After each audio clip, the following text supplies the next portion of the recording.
Hi guys, Boris again here, and today we are making Ginisang Munggo. Hope everyone is doing well, and today is my third day at work. So, balik trabaho na ako. So, kung papansin nyo, medyo konti yung ating videos ngayon. Kaya ngayon, we decided to record our dinner. So, Ginisang Munggo. Let's do it! Okay, so our ingredients is of course, munggo. This is green mung beans. So this is popular in the Philippines. This is what we use for our ginisang munggo. And before we cook it, of course, we soak it in the water so it helps fasten the cooking process. And then, since we don't have malunggay in here in Finland, we will use frozen spinach. Also, you can use the fresh ones, but what we have in the freezer or in our storage is frozen spinach, and then some leftover pork from the freezer, and this is the famous stock in the Philippines. So ito yung tinatawag na pinaghugasan. So pinaghugasan to ng bigas. Ayan, so gagamitin natin siyang pakulo dito sa ating munggo, and of course yung ating mga panggisa, onion, garlic, and then tomatoes. In some provinces in the Philippines, they use ginger, but in our province in Bataan, we only use this. And later, I will show you also like what you can put as a topping in the munggo. So, okay, let's start prepping.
Yan, so kumukulo na yung ating munggo.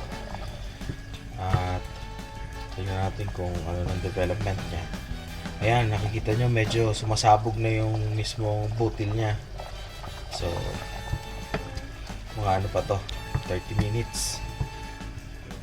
Dito kailangan ng tiyaga. Parang panliligaw mo!